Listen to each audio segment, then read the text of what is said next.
Hello everyone, welcome back to CryptoCache. Thank you so much for joining me here. I hope you're having an amazing day. We're taking a look here again at Bitcoin, of course, help us understand big picture and best practice. If you're new to the channel, obviously not a financial advisor, I hope you can learn something here today. If you want to become a better trader, CryptoCache.tech is the website. Link in the description below. I basically just teach you how to trade, as well as the fact that I have a signal group if you want to decide to consider following my trades, and obviously just more importantly, learn how to structure your trades. That's the whole design purpose. Either way, check that out in your own time. Now here's the thing with Bitcoin we got to understand. Today's a high volume day so far. We've got almost as much volume as our normal day last week, but we've still got a half a day of trading left. So all in all, I think we're going to see some interesting stuff here today. It's kind of a make or break week, for lack of better terms, to make sure that we either come back up or obviously continue down. At this point, it's giving us a signal or the signs it wants to continue lower, but with this large candle wick down and the price potentially closing higher than that is a very, very good sign.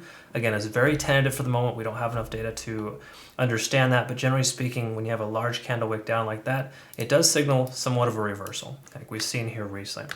Not saying we're going to see the price shoot up from here, of course. We've still got a lot of resistances in the way, but for lack of better terms, it does look like they're putting up a fight, and there's a lot more volume and attempt to keep the price action at this point and not go any lower. So that's kind of what it looks like just from the bird's eye view, all right? But to touch on the obvious as well, we're below both moving averages, which will start to slowly average down. Obviously, the 50 is probably the most important one we want to pay attention to at first. That is roughly at 42,000. We can break through that, we might be in better shape. But once again, there was a tremendous amount of resistance at 42, so I wouldn't expect that to happen. But again, a second test could potentially put us up there. It's hard to say. We're not there yet, but that is essentially a resistance level for now.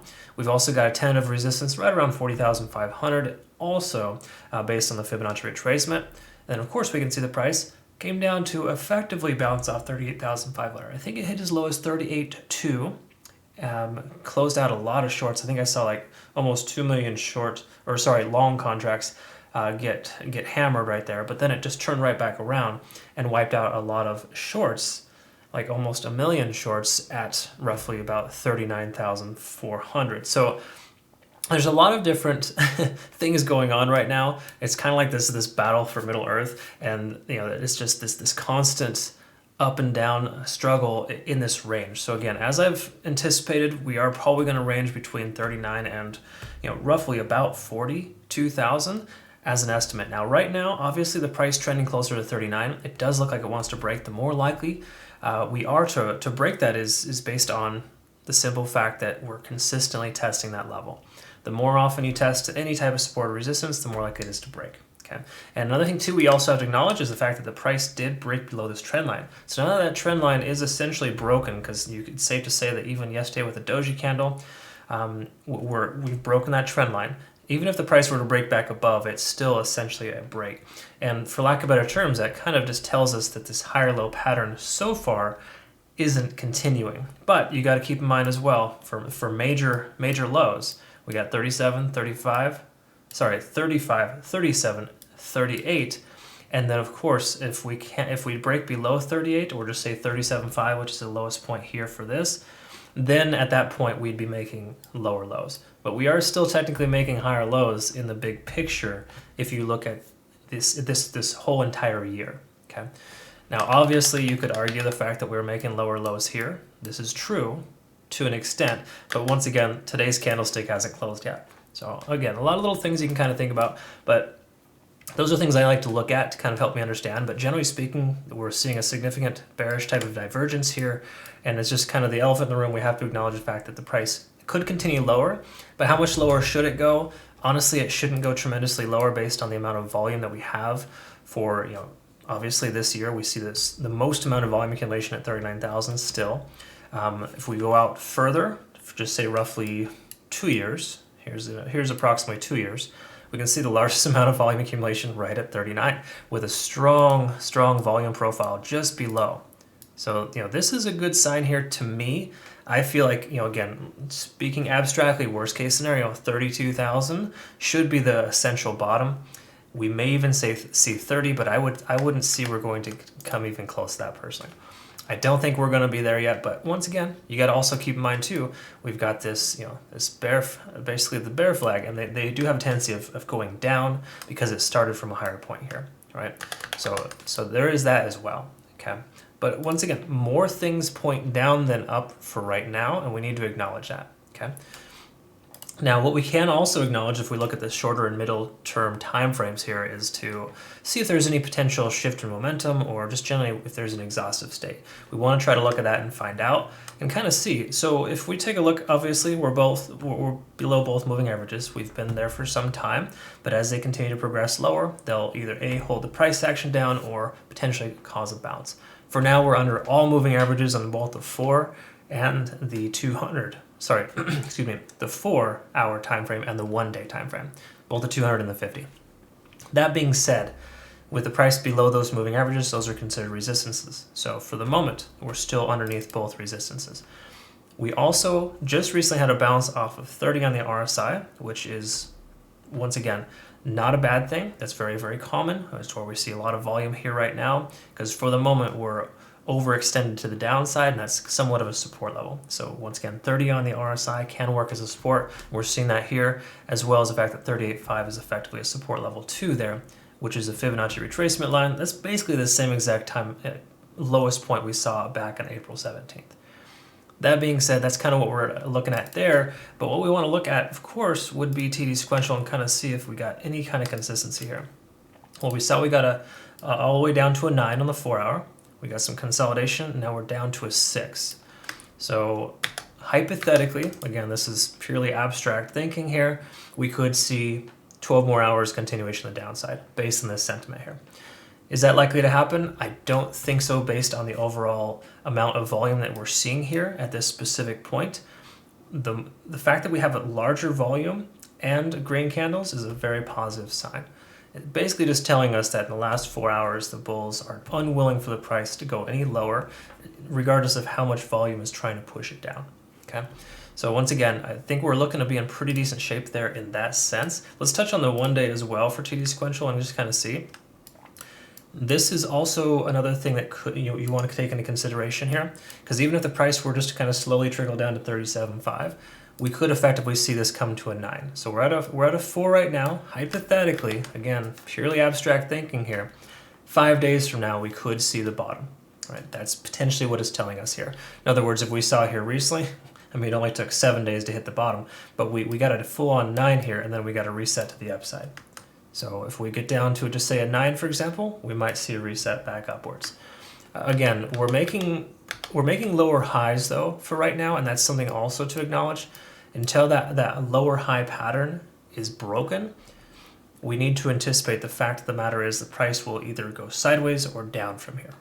Okay, I think best case is sideways for the moment, and more likely than not, just based on what I've seen here so far, is that we could and should see the price continue to progress lower, at least for the next couple of days. That could very well be a realistic probability here. So let's take a look at the 1 hour and kind of just wrap it up here. And we can see, of course, low volume on the weekends, nice little sideways action there. Asian market inters right here, nice big sell-off last night, right around 5 p.m. Pacific Standard Time. And then, of course, we got the price continuing lower here, essentially, making lower highs. So we're making lower lows and lower highs on the 1 hour, which will translate into the same thing on the 4 hour time frame. So until that is broken, we have to anticipate the price is going to continue to lower. Especially if you look at the size of these candle wicks, they're unwilling to go below 39.2 now. So it seems like 39,200 is the new resistance, because if you can see here, it was a previous support. Okay, so 39.2 I would say is a point of contention. If we can try to break above 39.2, be very, very helpful. And I'm just using a round number, by the way. It's 39,264. But once again, 39.2 is kind of an easier number to anticipate. So big picture, a close above 39.2 would be huge. I would, of course, love to see higher lows and higher highs on the 1 hour time frame to help that push over to the 4 hour and then, of course, the 1 day. But once again, I mean, for the most part here, no matter how you look at it, there's no way to sugarcoat it. Bitcoin is struggling. It's definitely on the struggle bus once more.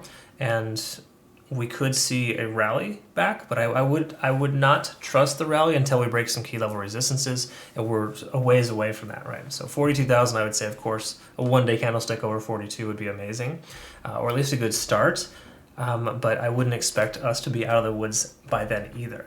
Okay, so a lot of little things are factoring in. You got also to understand this as well, and I don't touch on this enough, but in general, it's kind of the obvious thing, so I really don't bother to talk about it, but the market, the overall stock market, the overall industry in general, with inflation, the war over in Ukraine and Russia, there's so many things that are impacting the price of cryptocurrency in a whole. Okay, so we need to acknowledge the fact that that is probably the biggest elephant in the room, and the fact of the matter is that that is something that's swaying things in different directions, and until we get that all behind us, we're going to probably continue to expect some rough waters.